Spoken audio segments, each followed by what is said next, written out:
పెట్టవలసిందే, 1000 రూపాయలు ఖర్చు పెట్టవలసిందే. ఏం ప్రాబ్లం సార్? లంగ్స్.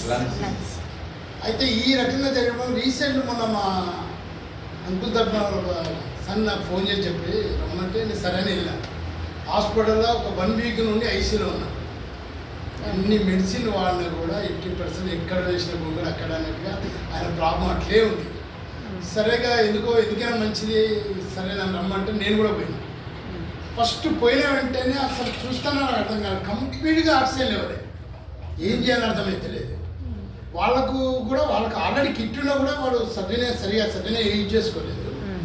సరే ఎందుకైనా మంచిది అనేది ఆక్సిజన్ లేకుండా ఇమీడియట్లీ ఒకసారి జస్ట్ మోషన్ ప్రాబ్లం వస్తే పోయిన 1 సెకండ్ కూడా ఉండలేకపోయింది. దాంట్లో ఇమీడియట్లీ ఆక్సిజన్ పెడతాడు కదా, ఫేస్ ఆక్సిజన్ పెడతాడు కదా, అది పక్కన పెట్టేసి మోషన్కి వెళ్ళాడు.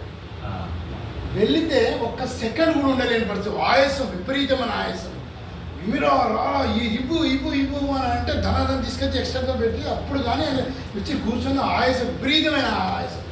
ఇమ్మీడియట్లీ నేను తీసేసినాను రిస్ట్ బ్యాండ్ తీసి ఇమ్మీడియట్లీ చేతి పెట్టేసి పెట్టితే కొన్ని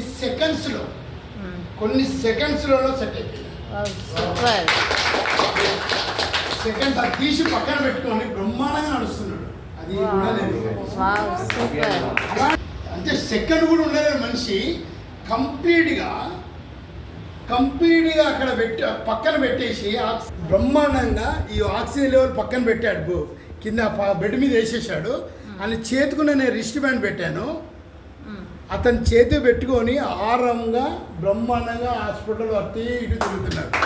ఆక్సిజన్ కంప్లీట్గా సెట్ అయిపోయింది. ఇమీడియట్లీ సెట్ అయి తిరుగుతున్నాడు. ఇప్పుడు నేను నెక్స్ట్ డేనే డిశ్చార్జ్ అయిపోయాడు. అతను ఇంట్లో కంప్లీట్గా నేనే ఇంటికి వెళ్ళి బెడ్ ఇల్లు మొత్తం అంకుల్ దయచేసి ఇవాళ ఎప్పుడో ఇచ్చానని సద్వినియోగం చేసుకోలేదు. ఇక్కడ నుండి నా దయచేసి ప్రతి క్షణం కూడా దీంతో పాటు మీ ఇన్వాల్వ్ కావండి, దీంతోనే వాడండి. వాటర్ ప్యాడ్ కావచ్చు, విశ్వాన్ గారు బెడ్ కావచ్చు, ఏదైనా సరే.